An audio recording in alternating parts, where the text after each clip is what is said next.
Lorsque vous avez l'impression que votre vie tombe en morceaux, que vous recevez un message et que c'est un membre de votre famille qui a un cancer ou qui est mourant, ou que c'est un de vos enfants qui divorce ou autre, Dieu est toujours sur le trône.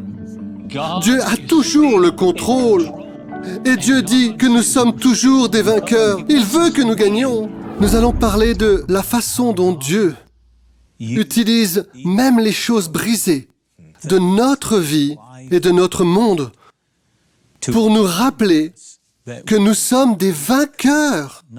Nous ne sommes pas accablés, nous sommes des vainqueurs. La raison pour laquelle nous avons écrit cela, ma femme Chérise a dit « Tu dois mettre cette parole là-dedans ». Parce qu'elle dit « Je me sentais accablé ». Et elle a dit « Je ne veux pas juste entendre que « Oh, tout va bien se passer ». Je veux que tu sois réaliste. » C'est ce qu'elle m'a dit. Elle a dit « Nous avons traversé quelque chose. Nous avons traversé 3 années de sentiments et d'émotions extrêmes comme « Je n'en peux plus. Je ne peux plus continuer. Je suis submergé. Je coule. » Et que se passe-t-il dans le monde? Comment cela est-il arrivé? Pourquoi cela arrive-t-il? Et quelle est la réponse de Dieu? Et c'est là que je crois qu'il est vital de comprendre. Dieu n'a jamais promis que nous n'aurions pas de moments où nous nous sentirions dépassés. Jensen, vous avez, à juste titre, immédiatement commencé par l'individu. Mais nous vivons à une époque où, alors que nous sommes assis sur ce plateau, l'inflation est galopante. Il y a des forces extérieures que vous et moi ne pouvons pas corriger, même si nous aimerions descendre dans la rue et essayer de le faire.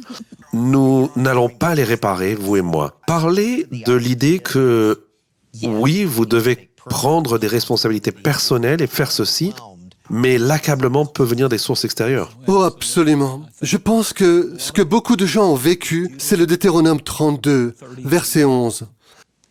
Tout comme l'aigle qui remue son nid.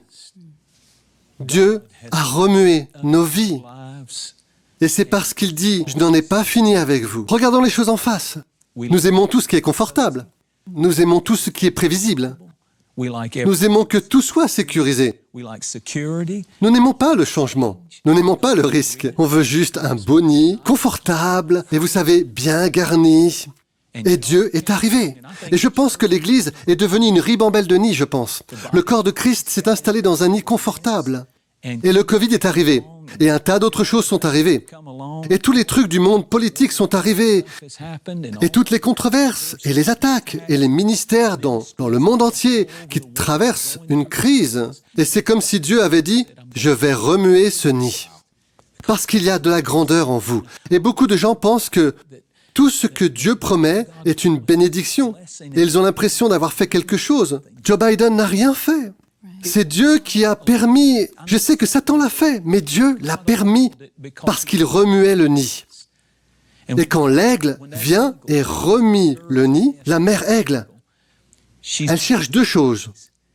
Elle est sur le point de découvrir ces petits aiglons dans ce nid qui sont restés là, la bouche ouverte, à recevoir dans, vous savez, dans un appartement de standing sur le flanc d'une montagne, à vivre la belle vie. Et voilà que la mère aigle arrive un jour. Et la première chose qu'elle fait, c'est d'arracher tout le confort. Pourquoi? Parce que cet aiglon a des serres, des griffes, des pieds qu'il n'a jamais utilisés. Il doit apprendre à se tenir debout. Il doit apprendre à se tenir debout. Il doit apprendre à s'agripper fermement. Et puis, il a des ailes qu'il n'a jamais utilisées. Vous avez des ailes et vous avez des serres. Vous devez apprendre à vous tenir debout. Vous devez apprendre à voler. Mais ça n'arrivera jamais dans une situation confortable. C'est seulement quand vous vous sentez accablé, quand vous apprenez à vous tenir debout. Vous devez vous tenir debout. Vous devez vous tenir debout à travers tout ça. Vous ne construirez pas un ministère, une famille ou quoi que ce soit d'autre tant que vous n'aurez pas appris à utiliser ces serres à vous tenir debout, à saisir ce que Dieu vous a promis, à être tenace et à dire « Je n'abandonnerai jamais ». Et la deuxième chose que fait l'aigle, c'est de saisir ces petits aiglons et de les lâcher. Et de dire « Maintenant, tu vas apprendre à voler ». Mon Dieu. Et vous savez quoi? La mer commence à voler autour d'eux. Il tombe, dégringole et elle descend en piqué et les ramasse. Et vous apprenez que Dieu peut voler plus vite que vous ne pouvez tomber. On peut penser que vous allez toucher le fond. Êtes-vous déjà passé par là? Avez-vous déjà eu envie d'abandonner? Avez-vous déjà eu envie de... J'ai traversé une situation qui a duré 2 ans et demi. Et ce n'était pas un seul problème. Il y avait tellement de choses qui se passaient. Je voulais abandonner. J'en avais assez. Nous étions finis. Et à ce moment-là, je vous le dis, Dieu a commencé à faire naître en moi quelque chose que je n'ai jamais ressenti auparavant. Et c'est pour ça que j'ai écrit ce livre. J'ai écrit ce livre parce que je sais que c'est David l'a exprimé ainsi. Il a dit « Je suis faible aujourd'hui, mais oint ». C'est possible d'être faible et oint. On dirait que ça ne devrait pas l'être. Ça semble être un paradoxe. Comment pouvez-vous être faible et oint? Mais en fait, Paul a dit « Quand je suis faible, alors je suis fort ». Et donc, j'ai appris que lorsque je suis au plus bas, lorsque je me sens accablé, je suis vraiment en train de vaincre. Si je n'abandonne pas, si je ne renonce pas, et si je m'accroche.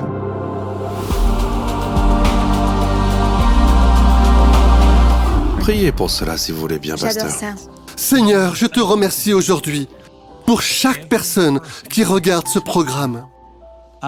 Je sais que ta main est sur eux. Ils sont passés par le feu. Mais comme Jacob, ils se sont battus avec des choses et cela les a laissés infirmes. Mais je te remercie de nous faire passer par l'estropie avant le couronnement. Nous passons par la fosse avant le palais. Nous traversons l'obscurité avant que le soleil ne brille. Les pleurs peuvent durer toute la nuit, mais la joie vient au matin. Et le livre de l'Apocalypse n'est pas un livre de morosité et de malheur. C'est un livre sur la façon dont nous vainquons par le sang de l'agneau, les démons, l'antichrist et tout ce qui vient contre nous. Et aujourd'hui, je déclare le pouvoir vainqueur de Jésus-Christ sur chaque famille, sur chaque maladie, sur chaque forteresse démoniaque, sur chaque dépendance, sur chaque anxiété, peur et suicide. Au nom de Jésus, les familles qui sont en deuil, si vous continuez à répéter votre chagrin, vous le ressuscitez. Mais quand vous commencez à lever les yeux et à dire « Dieu, je te fais confiance. Je mets ma vie et ma famille entre tes mains et je sais que tu es un Dieu bienveillant. » Il va tout arranger et vous vaincrez par son sang et par la parole de votre témoignage. Recevez cela maintenant. L'onction de Dieu est dans cette pièce. Merci. Elle vous touche maintenant. Au nom puissant de Jésus. Vous êtes un vainqueur. Vous allez voir la bonté du Seigneur dans la terre des vivants. En d'autres termes, avant d'aller dans votre tombe, vous allez voir des choses dont vous avez seulement rêvé. Vous êtes prisonnier de l'espoir. Vous n'êtes pas prisonnier de la peur, de l'inquiétude et de l'anxiété, mais vous êtes un prisonnier de l'espoir. Retournez à cette forteresse et regardez Dieu agir. Shalom, j'espère que vous avez aimé cette vidéo. Abonnez-vous pour ne pas rater nos programmes. Merci de faire partie de notre famille TBN. Que Dieu vous bénisse. Shalom de Jérusalem.